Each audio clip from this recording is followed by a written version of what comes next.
ভিডিওতে আমরা 10টা স্কুল খুলবো গোটা বিশ্ব জুড়ে। দুঃখের বিষয় হলো 20 কোটিরও বেশি শিশুর কাছে স্কুলে যাওয়ার কোনো সুযোগ নেই। তাই আমি এই শিশুদের জন্য শুধুমাত্র স্কুল তৈরি করে দেওয়াই নয়, বছরের পর বছর ধরে তাদের খাবার সরবরাহ, অবৈধ শিশু শ্রমের হাত থেকে মুক্ত করা এবং দূষিত পানীয় জল থেকে দূরে রাখারও দায়িত্ব নিয়েছি।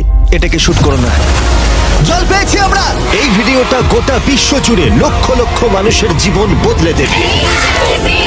আমরা চলে এলাম আমাদের প্রথম স্কুল ঘানায়। এটা আমরা বানিয়েছি। না, ওটাই পুরনো স্কুলটা। তোমার মনে হচ্ছে আমি এরকম বানাবো? না। তুমি জানো এর মানে কি, চ্যান্ডলার? এবার চলো তাহলে আমরা এই স্কুলটাকে ভেঙে ফেলি। ওহো, ভাঙতে থাকো। এই স্কুলটা এতটাই বিপজ্জনক যে সরকারি কর্মকর্তারা এটাকে ভেঙে ফেলার নির্দেশ দিয়েছে। সব ভেঙে ফেলবো আমি। তোমরা কি নতুন স্কুল দেখতে তৈরি?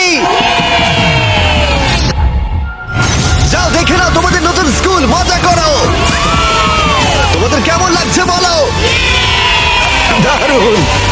আর তার সাথে আমরা অল্প একটু দূরত্বে একটা নতুন কূপ তৈরি করছি। ওদের এত খুশি থেকে আমার ভালো লাগছে। চলো আরো স্কুল তৈরি করা যাক। আর এটা বহু মানুষের জীবন পরিবর্তন করার প্রথম ধাপ বলা যায়। এখন আগের স্কুলটার মতো এই স্কুলটাকে ভেঙে ফেলার কোনো প্রয়োজন নেই। ও হ্যাঁ, আমি ওটাকে ধরছি, দাও। হ্যাঁ, তাই এখন আমরা এটাকে নতুন করে সাজাবো। এটা সত্যি ভাবতে অবাক লাগে যে 250-রও বেশি বাচ্চা এই অবস্থায় স্কুলে আসতো। তাই আমরা সবটুকু দিয়ে চেষ্টা করব। প্রথমেই আমরা দেয়াল রং করা দিয়ে শুরু করব। ও, এবার বুঝেছি, তুমি ছোট জায়গাটা আমার জন্য বাঁচিয়ে রেখেছিলে। হ্যাঁ, কিন্তু তুমি এরকম কেন ভাবছো? আমি আমার কাজটা বুঝতে পেরেছি। নতুন সিলিং, নতুন দেয়াল, নতুন মেঝে, একদম নতুনের মতো। আর আমরা ওদের পুরনো ক্লাসরুমগুলোকে শুধু সারিয়েছি তাই নয়, তার সাথে আমরা তৈরি করেছি দুটো নতুন স্কুল যা এর আগে বাচ্চারা কখনো দেখেনি। চলে এসো, ওরা ওদের একদম নতুন ক্লাসরুম প্রথম দেখবে। যাও গিয়ে দেখো। ও মাই গড, এরা কতটা এক্সাইটেড দেখো। দেখো, আমি মিথ্যে কথা বলিনি যে 250-রও বেশি বাচ্চা স্কুলে পড়াশোনা করে। আর এখন ওদের কাছে শেখার জন্য দুটো নতুন ক্লাসরুম রয়েছে। তোমাদের নতুন ক্লাসরুম কেমন লাগলো? ওরা কত খুশি দেখো। ঠিক আছে, ওই দিকটা চলো। আমি সত্যি এখন খুব খুশি। তোমাদের কাছে আমরা কৃতজ্ঞ। হ্যাঁ, খুব ভালো। হ্যাঁ, খুব ভালো। এদের মধ্যে অনেকেই তাদের গোটা জীবনে খেলনা কখনো দেখেনি। আর দেখো, এরা খুবই মজা করছে, একে অপরের সাথে মিলেমিশে খেলা করছে। এখন এদের স্কুলে অ্যাটেন্ডেন্সও বাড়বে, তার সাথে ওরা সবাই মিলে খুব আনন্দও করবে। এটা করতে পারে আমার খুবই ভালো লাগছে।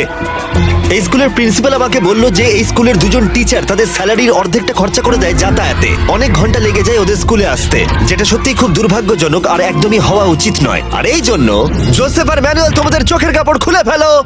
আর এই দেখো তোমাদের একদম নতুন বাড়ি। ভেতরে চলে এসো, খুব ভালো তোমাদেরকে লাগছে। ঘুরে দেখাই। চলো দেখো একবার রুমটা। হ্যাঁ, এসো। এই সব কিছু আমাদের। ওয়াও ওয়াও ওয়াও, এসো ভাই। কিন্তু তোমাদের এই অ্যাপার্টমেন্টটাকে ভাগ করতে হবে না। হ্যাঁ। এটা তোমার অ্যাপার্টমেন্ট আর তুমি আমার সাথে কি? চলো। সত্যি? এই দিকটা হলো তোমার।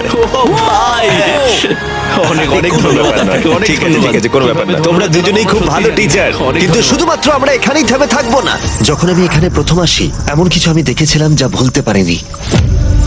না, এগুলোকে শুট করো না। 1 যুগেরও বেশি সময় ধরে এই গ্রামের পুরো জলের উৎস হলো এই নদীটা। আর তাদের জনসংখ্যার প্রায় 80%, যার মধ্যে শিশুরাও আছে, তাদের পেটে পরজীবী কৃমিও রয়েছে। এটা সত্যি আমার মন ভেঙে দিয়েছিল। তাই আমরা একটা নতুন কূপ খনন করলাম, এই স্কুলের জন্য শুধু নয়, আশেপাশের কমিউনিটির বহু মানুষের জন্য। চ্যান্ডলার, তুমি জানো এর মানে কি? এটা বিশুদ্ধ পানীয় জল। স্কুলগুলো এখন বিশুদ্ধ পানীয় জল পাবে। তার সাথে আমরা নতুন বাথরুমও তৈরি করেছি, যেটা সবাই ব্যবহারও করতে পারবে। আর আমরা এখানে সিঙ্কও তৈরি করেছি, নতুন কূপ থেকে এখানে ডাইরেক্ট জল আসবে। তার সাথে আমরা একটা নতুন কিচেনও তৈরি করেছি, যেখানে গোটা স্কুলের রান্না হবে। ভেতরে এসো। প্রতিদিন স্কুলের বাচ্চাদের খাবার তৈরি করতে যা যা দরকার সবই এখানে রয়েছে। আমি তোমাদের বলতে চাইবো, আগামী 5 বছরের জন্য প্রত্যেকটা স্কুলের দিন আমরা প্রত্যেকটা স্টুডেন্টকে ফ্রি লাঞ্চ দেবো। আমি আমি খুব খুশি হয়েছি। আমি বুঝতে পারছি না আমি কি এই বলবো। ক্যালেন্ডার থেকে যে কোনো একটা দিন বেছে নাও।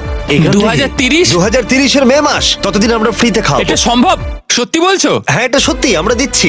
আমি বিশ্বাসই করতে পারছি না। মানে আমি, হ্যাঁ। এটা আমার কাছে একটা স্বপ্নের মতো। হ্যাঁ। আমি ওদের বলতে চাই। হ্যাঁ, গিয়ে বলো, চলো যাও। গিয়ে ঠিক বলি। আছে, ঠিক আছে। এর পরবর্তী 5 বছরের জন্য ওরা আমাদের সবাইকে খাওয়াবে প্রত্যেক দিন। রকফেলার ফাউন্ডেশন এটাতে আমাদের অনেক সাহায্য করেছে। রকফেলার ফাউন্ডেশনকে অনেক অনেক ধন্যবাদ এরকম মহৎ কাজে আমাদেরকে সাহায্য করার জন্য। তোমাদেরকে আমার নাম বলতে হবে না। আরে থ্যাংক ইউ, তোমাদের করতে হবে না।